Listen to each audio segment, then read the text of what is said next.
Неизвестноста околу излезот од економската криза во Европа и особено во еврозоната се продлабочува. Досегашните анализи кои говореа дека развиените економии први ќе закркнат на почетокот на втората половина од годинава, а останатите на почетокот или во текот на идната не важат. Рецесијата ги зафати речиси сите европски земји, а на повидок нема никакво решение. Дури и проектот Евро е загрозен, иако членките на Унијата со сите сили се трудат да го заштитат. 8 месеци наназад паѓа индустријското производство во Македонија. Неодамна, пред една днева, владата на Македонија донесе нов пакет на мерки. Според образложението на премиерот, тие треба да придонесат за заживување на стопанската активност. Како вие како комора ги оценувате овие мерки? Па добро, мислам дека како комора дадовме позитивна оценка за мерките и покрај тоа што мислиме дека до мерките доаѓа можеби многу доцна.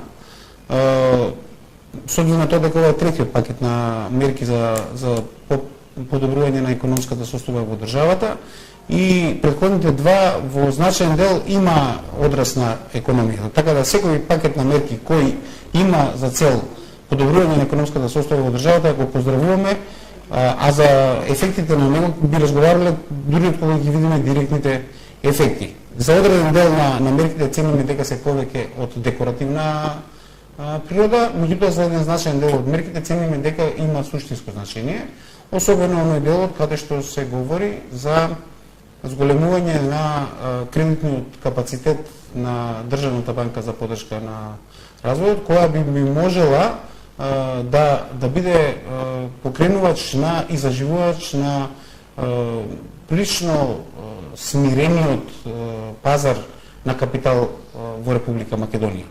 Значи не е тајна дека банките почнаа многу конзервативно да работат со своите пари, делумно уплашени од глобалната економска криза, делумно уплашени од намалениот раст на компаниите, намалената ликвидност на компаниите, зголемениот обем на непокриени побарувања меѓусебни помеѓу компаниите и према банките, вклучително и државата.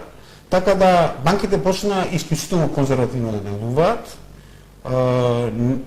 Морам да ви кажам дека нашето искуство говори за тоа дека банките скоро во без исклучок работат на намалување на кредитните портфолија на скоро сите компании, трудејќи се да ги доведат во ниво во кое тоа би било поподносливо во случај на некакво тешко или апокалиптично сценарио. Ризични пласмани. Ризични пласмани, ненаплатени побарувања, завлекувања при плаќањето, така да мерката за зголемување на кредитно портфолио од 110 милиони ја цениме како исклучително добра мерка и ќе видиме дали сериозно одраз ќе имаат мерките кои се однесуваат на набавката на возила, олеснувањето на одредени позиции, меѓутоа особено делот на активирањето на необработеното земјиште во Република Македонија, со обзир на тоа дека Македонија не е тајна, дека е земја која има аграрни капацитети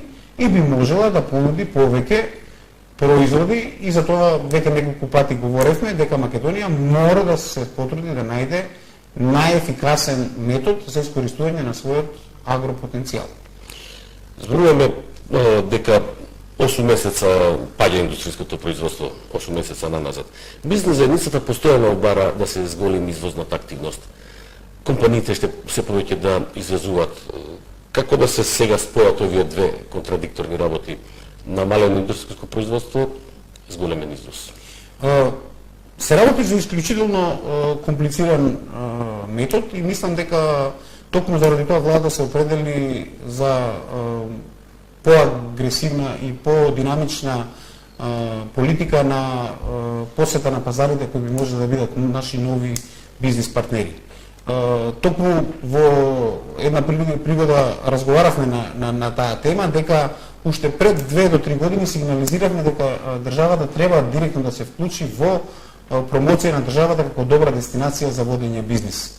Значи и оваа мерка ја поддржуваме и мислиме дека е добра, меѓутоа цениме дека ефектите од неа може ќе задоцнат за да помогнат на македонската економија која драматично го губи својот злив. Вие рековте дека параметрите за падот на економското производство се значени бруто националниот доход се наоѓа околу нулата, што беше дел од нашите предвидувања, и што не цениме дека е најкритичниот елемент. Она што повеќе не загрижува е ненаменското задолжување на државата, кое цениме дека треба да биде сведено на минимум. Ова не се моменти кога државата треба да троши пари за ништо друго, освен за ефикасно и активно поддржување на својата сопствена економија, заради тоа што, како што често се говори, зашто постојат државите ако не постои економија, или обратно, убите економијата на една држава и немате држава. Тоа е суштината на ангажманот од држава. Но често не обвинува за тоа дека се залагаме за државен интервенционизам, меѓутоа во држава малечка како Македонија, каде што државниот буџет е еден од најголемите потрошувачи, цениме дека државата не може да дигне раце од својата економија и не може да каже дека не ја интересира што ќе се случи со таа работа. Излезот го бараме во зголемување и поддршка на извозните активности на нашите компании кои се во состојба да извезуваат, нема директна поддршка, односно олеснување на условите на нивно функционирање, како и пронаоѓање на нови пазари.